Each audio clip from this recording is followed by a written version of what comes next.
At sabi ng mga seismologists, itong paggalaw ng fault lines diyan ay usually based sa kanilang study in history, gumagalaw every 50 to 100 years, gumagalaw siya talaga. So ang tanong, itong mga earthquake swarms na nararamdaman diyan sa Sultan Kudarat, hindi kaya nagpapakita ito, mga kababayan, na malapit na uli na gumalaw ang fault lines diyan that could result to a major earthquake na pwedeng tumama dyan po sa Mindanao at maulit.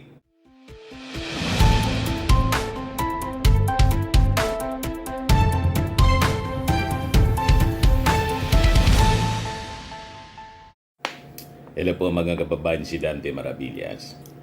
Dito muna tayo sa ating isang channel, Life with Dante M. Pag-usapan po natin yung iba naman ng mga topics. Kasi minsan nakakasawa na rin yung politika. Di ba? Nakakapurga na po yung mga topics sa politics. Yes, sabi ko, siguro dito sa Life with Dante M, mag-iba naman tayo ng kwento.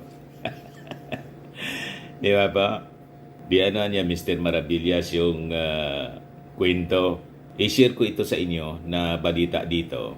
Yan o, sabi dito, what is an earthquake swarm? Ito yung pinag-uusapan mga kababayan kasi ang sabi, sunod-sunod na lindol. Earthquake swarm ang tumatama ngayon, nararamdaman sa Sultan Kudarat. So, siyempre, taranta yung mga tao. At saka, the other day, ito naman yung balita ng Associated Press at saka ng GMA. Yan o, sabi dyan, Doomsday Clock moves closer to midnight over threats from nuclear weapons, climate change, and AI. Doomsday na po yung pinag-uusapan. Pero before kong i-share sa inyo yung detalye ng mga kwentong yan, relax muna tayo, kapi-kapi muna tayo. Ano niya, Mr. Maravillas, yung almusal mo? Simpleng almusal. Simpleng almusal ng isang simpleng Pilipino. Saba. Kapon pa to, hindi na ubos. Bahaw na. Sayang naman. Ayos pa naman. Tapos, itlog. Tama na to siguro. Tapos, tinapay. Yan ang style natin mga kababayan sa umaga para hindi na kami masyado nahirapan sa preparation. Di ba? Kami na lang po dito mga kababayan ni Missy sa bahay. Lahat kasi ng aking mga anak may kanya-kanya ng obligasyon. O di ba? Busy sa kanilang kanya-kanyang karir. Yan talaga ang buhay. Pag maliliit pa, tama yung mga advice ng mga matatanda na yung mga anak-anya ninyo, kapag maliliit pa, lubos-lubusin na ninyo ang pagyakap at paghalik. Di ba? Dati noon, lagi kami magkakasama dito sa bahay. Maingay, magulo, pero masaya. Di ba? Sabay-sabay na kumakain, lumalabas, nagche-church, at busy ako noon mga kababayan kasi ako yung nag-atid sundo sa mga anak ko sa school. Ngayon wala na po kanya-kanyang buhay na sila So ito kami parang bagong kasal. Di ba? So ang akala ko sa pelikula lang ko nakikita ang mga ganyang drama sa buhay. May mga napanood akong ganyan. Yung nanay umiiyak, yung tatay malungkot. Nakalimutan ko lang yung pelikulang ganyan. Kasi yung mga anak niya, may kanya-kanya ng buhay, may mga asawa na. Pero yung mga anak ko po, lahat pa naman binata at dalaga. Kaya lang, siyempre, busy na rin po sa kanilang kanya-kanyang trabaho. Hindi na dito umuwi sa bahay. May kanya-kanya na silang tinitirhan. Pero madalas pa rin kami nagkikita siyempre. Kaya lang dito sa bahay, kami na lang na dalawa. Kaya ito na lang kami. Balik sa bagong kasal ang setup. Kaya kung magluluto pa kami kasi, magastos pa. Kaya kung ano na lang, minsan madalas sa labas na lang kami kumakain. Di ba? Tipid na. Tipid ka niya dyan, Mr. Marabilia, sa labas kumakain. Minsan po, mas tipid kumain sa labas kaysa magluto. Di ba? At ang dami pang trabaho. Tapos kami lang naman yung kakain na dalawa. So kailangan practical na lang tayo. Okay po? Sige. O ngayon, pag-usapan natin ito. Sabi dito sa balita kasi, thousands of residents in Sultan Kudarat fled to evacuation centers after a series of earthquakes shook the province. Nakakatakot naman na yan, Mr. Maravillas. Do not be troubled. Sabi sa Bible po, for all these things must come to pass. Kahit yung mga conflicts, mga kababayan sa ating mundo, dito sa ating bansa, laging may conflict, hindi matapos-tapos yung rebellion. Di ba? More than 50 years na yung rebellion dito, hindi pa natatapos. In fact, the longest. Sa ibang bansa, mga kababayan, nagpapatayan, may gira. Pero ang sabi ng ating Panginoon sa Bible, do not be troubled. For all these things must come to pass. So dapat pala siya talaga pagdadaanan natin. Kaya be ready lang po. You will hear of wars and rumors of wars. Sabi sa Matthew 24:6-13. But see to it that you are not alarmed. You are not troubled. Ibig sabihin, huwag maalarma. Such things must happen, but the end is still to come. Nation shall rise against nation and kingdom against kingdom. There will be famines and earthquakes in various places. Kita ninyo? All these things are the beginning of birth pains. Birth pains po ito, mga kababayan, na tumatama sa ating mga calamities, lindol. Hindi dito sa amin, mayon eruption. At di kayo nakakahalata. Lahat na yata ng mga bulkan dito sa atin, mga kababayan, nagkabuhay sabay-sabay. Taal Volcano, yung Kanlaon, di ba? Yung bulusan namin dito. So all these things must come to pass. And we have, sunod-sunod na pagtama ng lindol at bagyo. Remember last year, tumama yung lindol sa Cebu, tumama sa Davao, then sunod-sunod yung pagtama ng ng bagyo. Tapos dito sa amin, ganun din, then may yun eruption. Kaya nga po kahapon nag-relief operations kami. Maraming salamat doon sa pastor. Isa pong foreign pastor po sa Cyprus Evangelical Church at mga members nagpadala ng 78,000. Mamaya i-replay ko dito yung aming relief operations bilang pagpapasalamat din. So nakikita ninyo, sunod-sunod yung mga disasters na tumatama dito sa atin. In fact, as a result of that, mga kababayan, yung GDP natin bumagsak, may issue na naman yung mga mga DDS. O, tingnan mo anya, bagsak ang ekonomiya. Ikaw ba naman natamaan ng sunod-sunod na calamities? Tapos nanggugulo pa yung mga DDS. Then the corruption na nilalabanan ng ating Pangulong Bongbong na nagresulta po sa pagbaba ng public spending. Kasi hinold ng ating gobyerno yung pag-release ng mga pondo kasi ninanakaw lang. Di ba? So that is expected, mga kababayan. Babagsak talaga yung GDP. Tama po? All these things must come to pass, mga kababayan. Sakto yung description, nation will rise against nation and kingdom against kingdom. There will be famines and earthquakes in various places. All these things are the beginning of birth pains. Famines, yung tagutom. Siyempre, bagsak yung economy, nag-aaway yung mga tao, hindi magkakasundo, nagigira, tumatama pa yung lindol. Anong aasahan mo? Pag ganyan, mga kababayan, ang ating situation. You see, all these things must come to pass. as signs, mga kababayan, ng pagbabalik, malapit ng pagbalik ng ating Panginoong Hesukristo. Yan ang ibig sabihin po nito. So ito na ngayon yung balita. Ibalik ko doon, mga kababayan, sa sabi dito sa report ng ABS-CBN para maintindihan lang natin kung ano itong mga nangyayari. Bakit siya ganyan? Yan o, thousands of residents in Sultan Kudarat fled to evacuation centers after a series of earthquakes shook the province. This is a phenomenon officially classified by state seismologists as an earthquake swarm.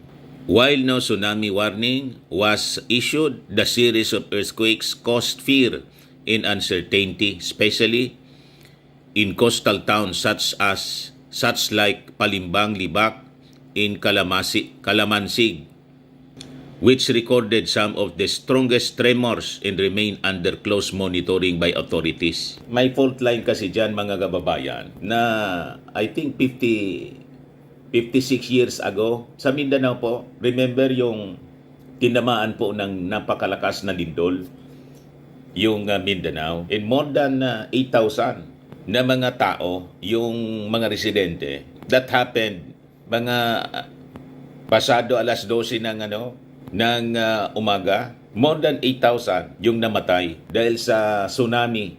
Yung tinawag na Moro Gulf earthquake, hindi ko po kayo tinatakot ini-inform ko lang kayo ng history na ito pong earthquake swarm could be mga tanda na baka maulit po yon. That happened, mga kababayan, in 1976. Yan 1976 Moro Gulf earthquake. Ibigay ko ito sa inyong history. The 1976 Moro Gulf earthquake and tsunami occurred on August 17, 1976 at 12:11 local time ito near the islands of Mindanao in Sulu in the Philippines. It measured 8.0 on the moment magnitude scale, occurring at the depth of 12 kilometers or 12 miles. The earthquake was accompanied by a destructive tsunami that resulted in majority of the estimated 5,000 to 8,000 fatalities. 8,000 po yung namatay. It was the deadliest and strongest earthquake in the Philippines in 58 years since 1918 Celebes Sea earthquake. Ayan tulog na tulog yung mga tao. Diyan sa tumama, mga kababayan. At sabi ng mga seismologists, itong paggalaw ng fault lines diyan ay usually based sa kanilang study in history. Gumagalaw every 50 to 100 years, gumagalaw siya talaga. So ang tanong, itong mga earthquake swarms na nararamdaman diyan sa Sultan Kudarat, hindi kaya nagpapakita ito, mga kababayan, na malapit na uli na gumalaw ang fault lines diyan that could result to a major earthquake na pwedeng tumama diyan po sa Mindanao at maulit. Wag naman sana po hindi natin yun ninanais. Maulit uli yung tinawag na Moro Gulf earthquake na nagdulot sa pagkamatay ng 5 to 8,000 people. Tumama pasado alas 12 ng umaga. Tulog na tulog yung mga tao. In that time, mga kababayan, wala pang technology na tulad ng technology na mayroon tayo ngayon na pwedeng mag-detect ng mga earthquake swarm tulad ngayon, na pwedeng indicator ng pagtama ng isang major earthquake. Di ba? Kaya talagang nataraka po. Yun ang nag-result sa napakaraming namatay. Hindi na pagandaan. Kulang pa yung mga research and studies about earthquake preparations. And this time, noon kasi yung populasyon ng Pilipinas, konti pa lang populasyon ng Mindanao. Ngayon po, marami ng tao. So, kung tumama ang ganong lindol, sa estimate po ng mga seismologists, mga eksperto, mas maraming tao ang mamamatay. Maraming mga structures na po along the area. So, yun ang nakakatakot. Kaya tama ito na pag-usapan natin, mga kababayan, hindi para takutin yung mga tao dyan sa Mindanao, kundi mapagandaan ng maayos. Tulad ng paganda ng tinatawag na big one, the big one na pwedeng tumama, hinog na rin po yung Metro Manila. Di ba laging yan naririnig natin sa peoples na dapat pagandaan? Kasi sabi sa mga studies po, pag tumama ang malakas, the big one, na lindol sa Metro Manila, mga around 48,000 people will die instantly. Siksikan yung Metro Manila eh. Kaya laging may mga earthquake drills na ginagawa po. So kahindik-hindik ang pwedeng tumama mga kababayan sa atin. Yan yung itsura ng devastation ng Moro Gulf earthquake mga kababayan noong 1976. Matindi po. So sabi dito, according to Sultan Kudarat Provincial Disaster Risk Reduction and Management Officer Lovely Joy Haligado, it's been nearly 50 years since the province last experienced this kind of sustained seismic activity. O, kita ninyo? This is very unusual since di ba nga po 1976 pa yung tsunami. And after that, hindi na po nangyari na ganito. Sunod-sunod na may earthquake. So, ibig sabihin, sa paglipas ng panahon, nagkaroon ulit ng stress doon sa biyak na napakalaki sa ilalim ng lupa. And ito, mga kababayan, ang yung fault lines. Ito ang dahilan kung bakit nagkakaroon po ng mga tinatawag na earthquake swarm. Sunod-sunod. Sunod-sunod po yung pagyanig na nararamdaman dyan sa Sultan Kudarat. So, talagang nakakatakot. Sunod-sunod po siya. So ano yung earthquake swarm? According to PHIVOLCS, an earthquake swarm is a series of earthquakes that occur close together in time and location, but without a clear pattern of a main shock followed by aftershocks. Unlike typical earthquake sequences, where one strong quake is followed by smaller aftershocks, earthquake swarms involve multiple quakes of nearly similar strength happening repeatedly over a period of time. A sequence is classified as a swarm when the number of earthquakes recorded is significantly higher than the normal seismic activity of an area. From January 19 until noon today, more than 2,600 earthquakes have already been recorded in Sultan Kudarat. Matindi po ang akala natin yung earthquake swarm. Mga kababayan, mga 50 lang, sunod-sunod, 2,600. Sa bagay, yung iba nito, hindi man nararamdaman, mahinang mahina, pero nadidetect ng seismograph. Pero napakarami, mga kababayan. At siguro yung iba, nararamdaman, kaya yung mga tao, naintakutan na sila, pumunta na sila sa mga evacuation centers para sigurado, siyempre yung mga evacuation centers, siguro, yung malalakas na structure. Pero huwag kayong magsiguro. Mas maganda sa open space, tent na lang, pag ganyan po. Kasi kung simentado, delikado pa rin. Di ba po? So ito yung nakakatakot ngayon at nababahala yung mga tao doon sa Sultan Kudarat dahil po sa sunod-sunod na pagyanig na tinatawag po na earthquake swarm ng PHIVOLCS. So, ano daw yung causes ng earthquake swarms? Sabi dito sa report, earthquake swarms are often associated with volcanic activity, where moving magma fractures rocks beneath a volcano, causing repeated tremors. However, PHIVOLCS Chief Science Research Specialist Winchell Sivilla said the Sultan Kudarat swarm is not volcanic in origin. Dahilan niya, yung location niya ay napakalayo sa active volcano. So earthquake swarm siya. Ang source po ay tectonic, ibig sabihin po paggalaw po ng mga faults. Yung location niya malapit sa Cotabato Trench, ibig sabihin yung mga faults po doon sa Cotabato Trench, sa area na yon. Yun po yung nagagalawan at nag-generate po nung tinatawag nating earthquake swarm. Sevilla adds, an earthquake swarm is not always indicative of a bigger major earthquake. This has, however, happened before, like the 2024 Noto, Japan earthquake. There is also no fixed timeline for how long an earthquake swarm can last. It may continue for weeks, months, or even years depending on underground tectonic activity. So pag ganyan, hindi na makatulog niya ng maayos. Yung mga tao, laging naintakutan kasi yanig ng yanig.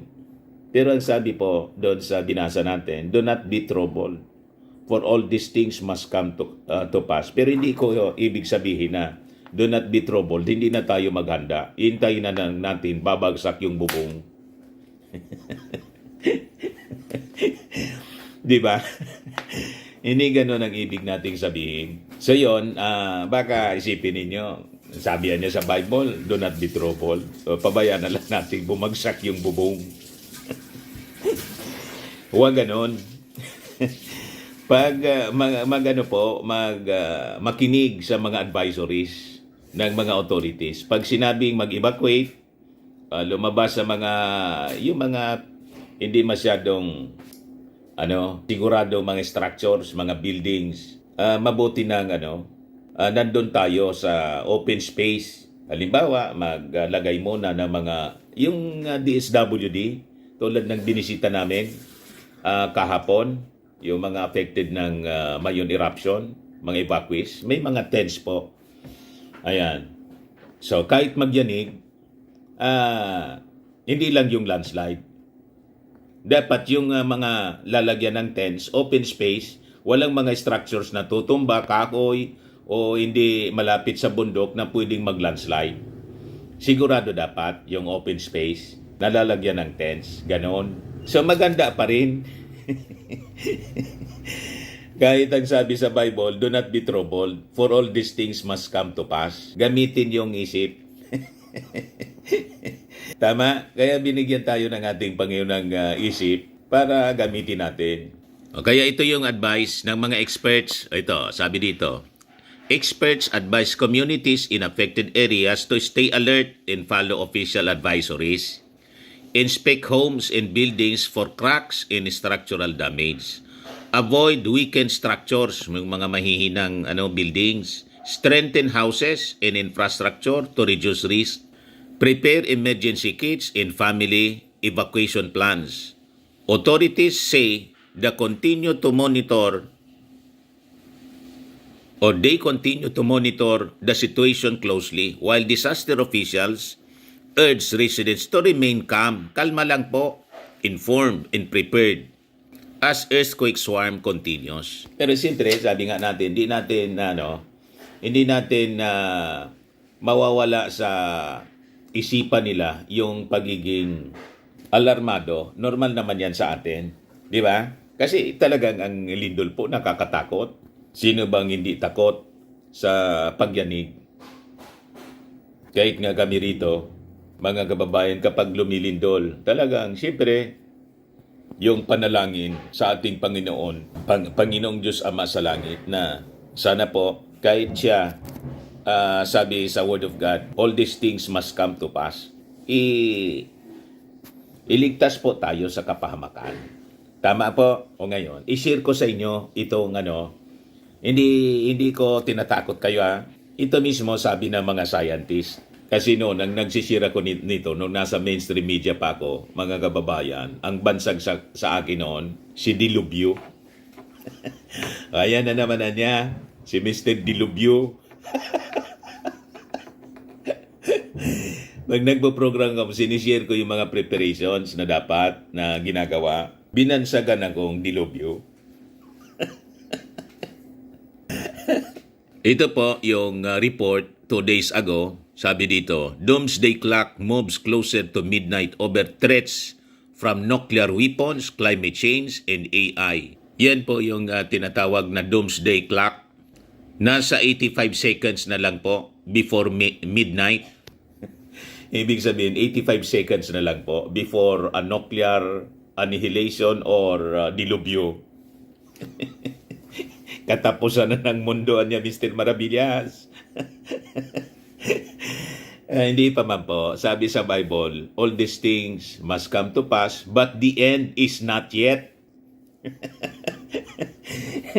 Mas ako naniniwala sa sabi sa Bible, the end daw is not yet, hindi pa katapusan. Malinaw po, kaya sabi ng ating Panginoon, do not be troubled, for the end is not yet.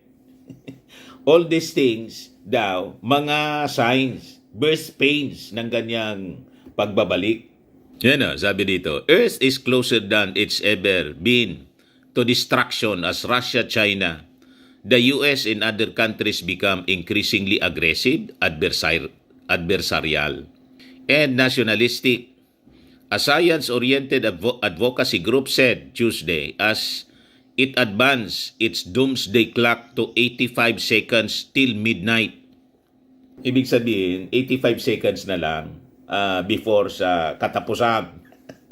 Midnight, ang ibig sabihin, ito na ang katapusan.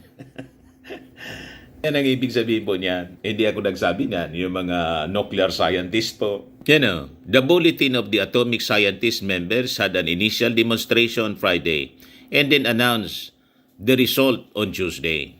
The scientists cited risks of nuclear war, climate change, potential misuse of biotechnology, and the increasing use of artificial intelligence.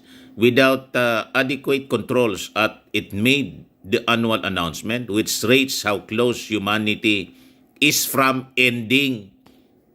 85 seconds na lang antes na before na matapos ang historya ng humanity. Yan ang kanilang tingin. We are close to annihilation. Sabi nila. Pero yung Bible hindi po magkakamali. All these things must come to pass. But the end is not yet anya. Pero ito anya mga birth pains. Birth pains sa Pag sinabi kasing birth pains po, yung buntis, di ba? Sumasakit na yung tiyan. Ang ibig sabihin, manganganak na. Ang simbolo niyan na manganganak, darating na yung ating Panginoon. Ibig sabihin, we are so close to the second coming of our Lord Jesus Christ. Babaguhin niya yung lahat dito sa mundo, pati kayo na mga masasama, uubusin kayo. Kaya pabayaan lang natin yung mga palamura, yung mga magnanakaw, lahat, yung mga DDS na wini-wish na mamatay na sana yung ating Pangulo. Matatapos din ang kasamaan ninyo. Malapit na po. All these things must come to pass. Pati yung iyong kasamaan. Kaya hindi ako. Relax lang kami. Kasi alam namin ang sentensya. So sabi dito, last year the clock advanced to 89 seconds to midnight. Pero ngayon, 85 seconds na lang to midnight. So sabi dito, since then, hard-won global understandings are collapsing, accelerating a winner-takes-all great power competition and undermining the international cooperation needed to reduce existential risk, the group said. They worry about the threat of escalating conflicts involving nuclear-armed countries, citing the Russia-Ukraine war, May's conflict between India and Pakistan, and whether Iran is capable of developing nuclear weapons after strikes last summer by the US and Israel. International trust and cooperation is essential because if the world splinters into an us versus them zero-sum approach, it increases the likelihood that we all lose, sabi po ni Daniel Holtz, chair ng Group Science and Security Board. Ubos tayo lahat. Yun man talaga po ang direksyon ng ating mundo. Walang makakapigil niyan. Kahit sila, hindi nila yun mapipigilan. Kasi nga, nasa prophecies po siya na talagang maglalaban-laban. We are so close to Armageddon, mga kababayan. Yan ang nasasabi sa Word of God. Maniwala kayo sa hindi. Yan mga peace movements na, wala yan. Ang sabi sa Word of God, when they say peace and safety, and then sudden destruction cometh upon them, and they shall not escape. Yan mismo ang sabi sa Word of God. Pag may mga nagsasabi daw na peace and safety, wala yun, fake peace and safety siya. Then sudden destruction cometh upon them, and they shall not escape. Hindi sila makakaligtas. Ganun po ang direksyon ng ating mundo. Maniwala kayo sa hindi, yan ang totoo. Hindi ko kailangan kayong kumbinsihin.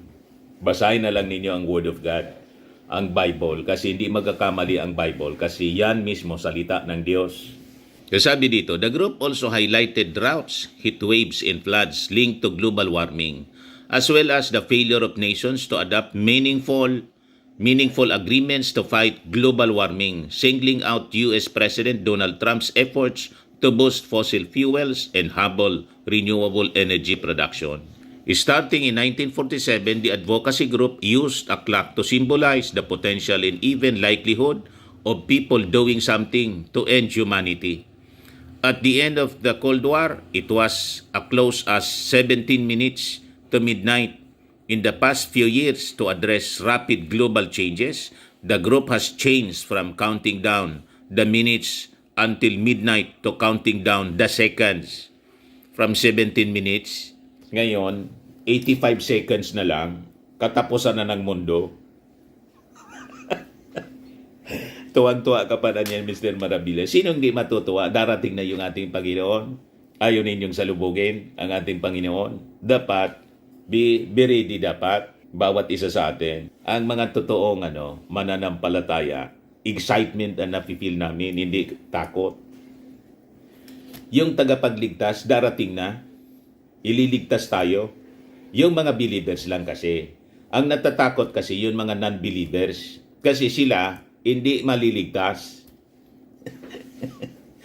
Yan ang totoo niyan. Kaya kayo takot. Yan yung iba, pag nag-discuss ako nito, galit na galit. Yan na naman na niya, si Dilubyo. Bakit kayo hindi excited? You should be excited. If you are a true Christian, dapat matuwa kayo. Kasi sa sama na ng mundo, tingnan ninyo ang nangyari sa atin dito sa ating bansa. Nagkasakit yung ating Pangulo. Natutuwa yung mga DDS. Pero kami, hindi kami natutuwa. Kung magkasakit si Digong, hindi kami natutuwa. Gusto namin humaba ang kanyang buhay. Para naman, kung hindi siya guilty, makabalik sa Davao. Makapag-serve sa kanyang mga kababayan. Pero kung guilty siya, dapat panagutan niya sa batas. Ganon tayo ka-fair, mga kababayan. And we never wish ill to anyone. Yan ang tama na pag-iisip ng tao. Pero yung wish ka ng wish na mamatay na sana si Bongbong, si Bangag.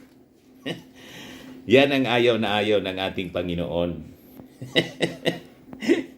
Di ba? Naririnig kayo ng ating Panginoon ang akala ninyo. At yung sukdulan ninyong kasamaan, matatapos yan. Mark my word. Kaya kami, excited na excited sa mga developments ng balita. Ay, ito na, nakikita ninyo. Kung saan-saan, earthquakes in diverse places as prophesied in the Word of God will come. But all these things must come to pass. Do not be troubled, sabi niya sa mga believers niya. For the end is not yet. Pero ako, gusto ko, tapusin na to.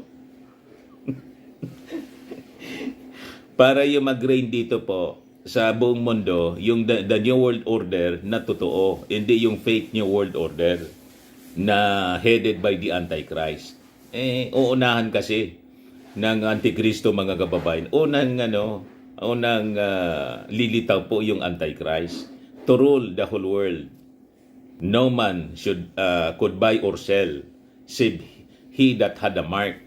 Diyan in the right hand or in the forehead. Ganon, total control of the economy of the world. Gusto ninyong makita? Mabasahin ko sa inyo. Ayan po. The rise of the Antichrist.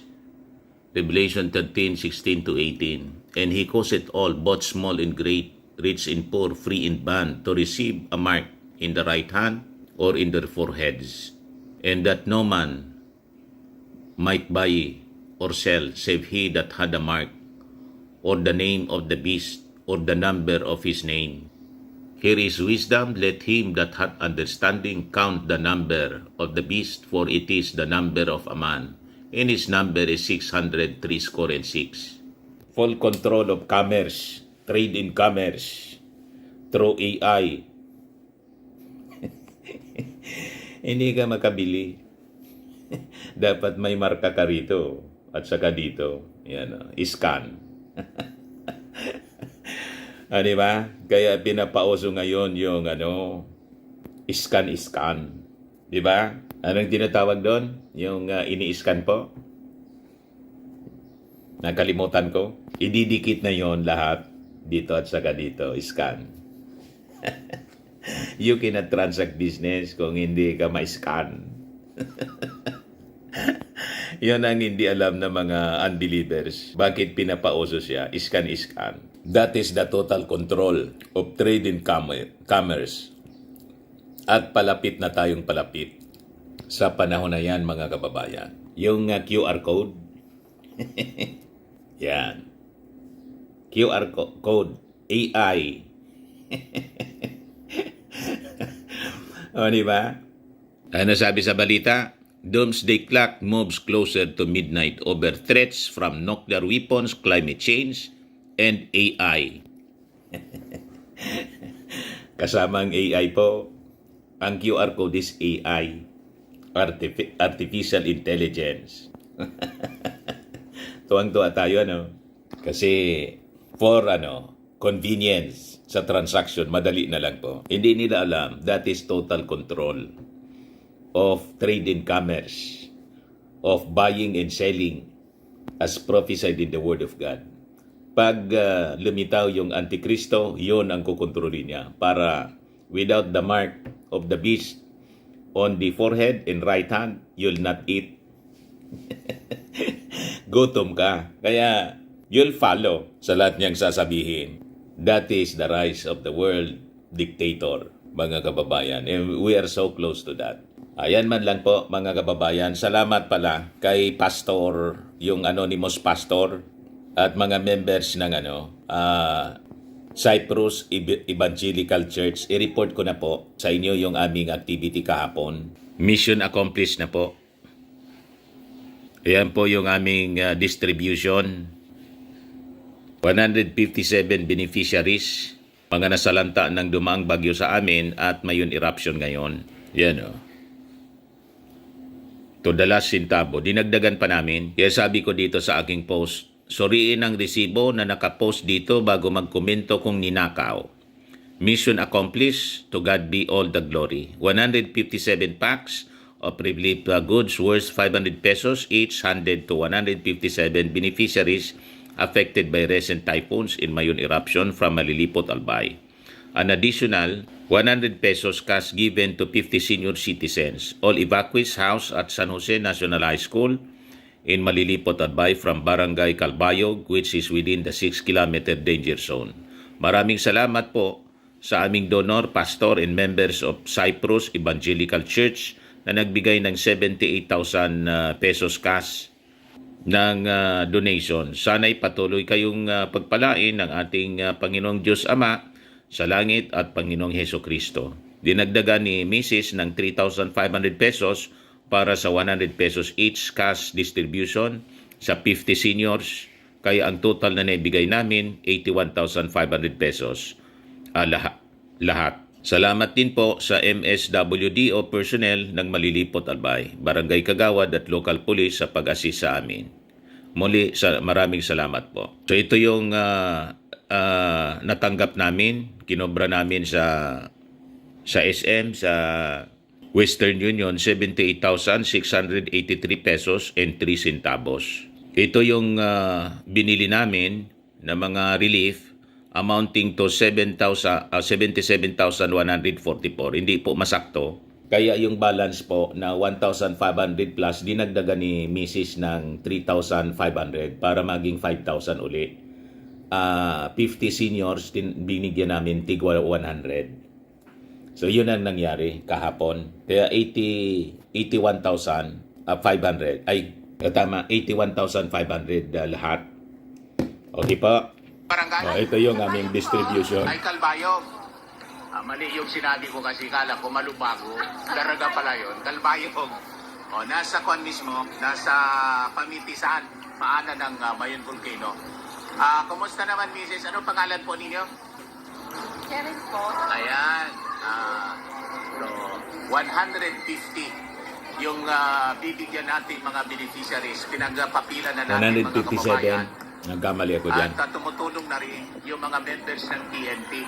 157 po. Ayan po sila, mga kababayan.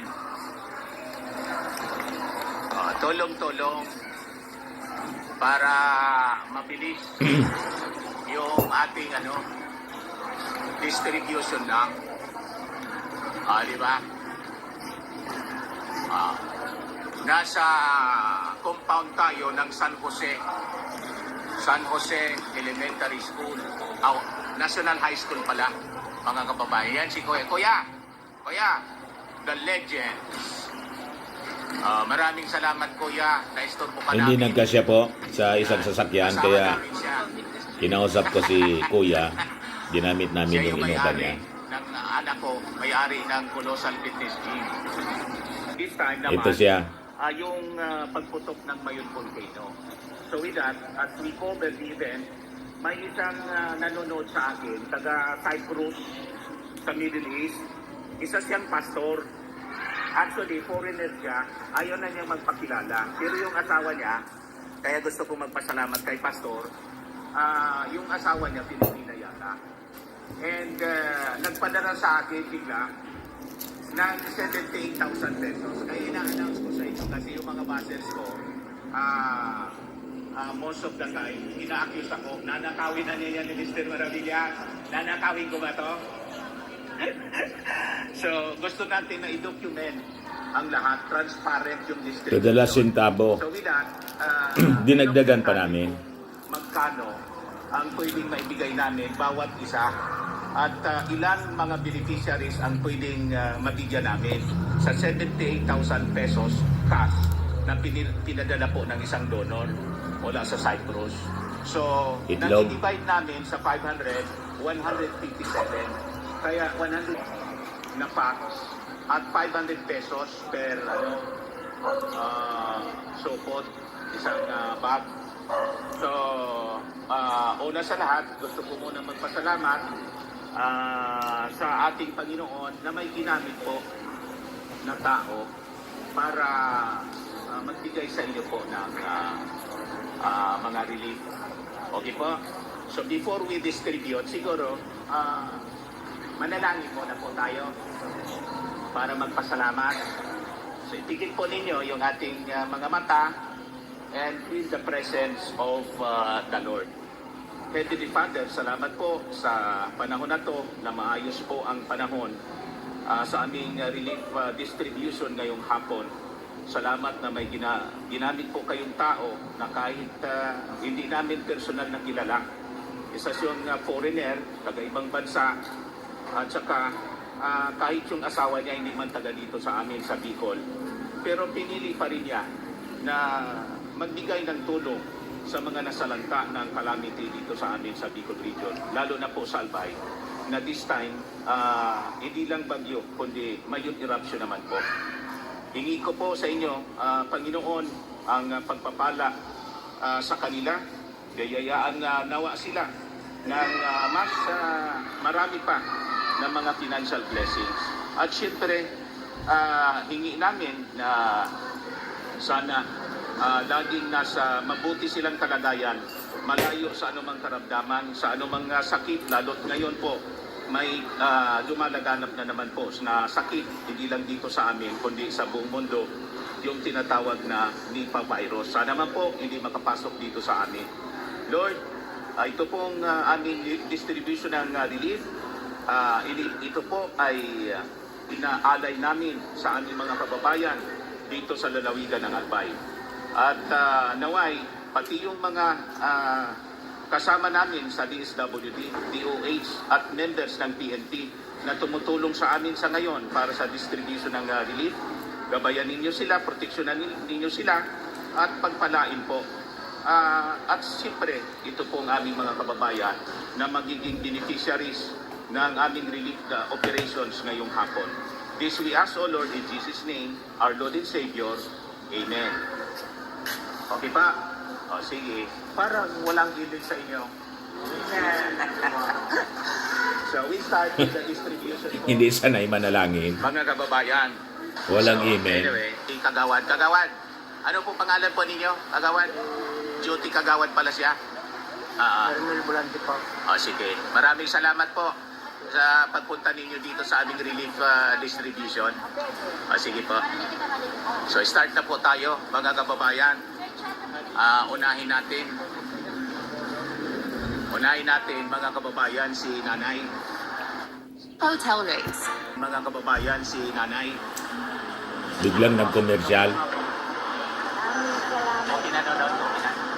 Maraming salamat. Welcome po.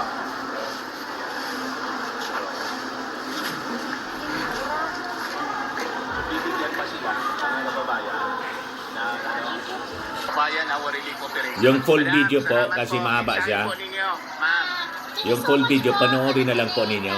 In-upload ko na siya dito sa ating channel.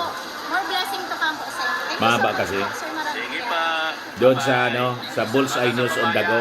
Walang anuman po, sir. Maraming salamat sa inyo. Alam namin ang sakripisyo ninyo. Si Kagawad. Kagawad ano nga po? Bulante. Maraming salamat. Bye-bye po. Maraming salamat sa ating donor kay Pastor dyan sa Evangelical Church sa Cyprus. At sa mga members po. Maraming salamat po. Bye-bye po. Yung full video ng distribution namin, nandun sa Bullseye News on the Go. In-upload ko po. Para mapanood po ninyo, full transparency po tayo. Kasi yung mga bashers natin, walang tigil sa pang-accuse sa atin na nanakawin niya ni Mr. Maravillas. Wala pong magtitiwala sa atin na ganyan. Isang pastor at mga ordinary Filipinos, mga OFWs. Kininto ko nga sa inyo po, 3 years ago yata yon. Panahon pa, more than 3 years. Panahon pa ng pandemic, nang tumama yung sunod-sunod na bagyo, hindi man ako nag-fundraising. Ang ginawa ko, kami ni Mrs. kasi usually, pag ganyan, on our own initiative, galing sa ating personal resources, nag-feeding kami nang makita po ng mga viewers natin na nag-feeding tayo doon sa mga nasalanta ng baha mula sa Mayon Volcano because of the typhoons. Biglang nag-contribute din sila ng mga donations. Bumabaw ng cash donation, sumabot ng more than 700,000 pesos. Kaya almost mga 5 times kaming nag-relief operation. Pera, 1,000 pesos at saka mga relief goods ang pinabigay namin sa mga victims. So with that, so yan po mga kababayan, that ends our video ngayon. Maraming salamat ulit doon sa ating donor, kay Pastor Anonymous, donor natin dyan sa Cyprus, Evangelical Church, at saka sa mga members. Yung full video nandun sa isang channel natin, Bullseye News on the Go. Pwede ninyong mapanood doon. Ako po si Dante Maravillas. Lagi nating tatandaan, you become what you believe. Bye-bye po. God bless.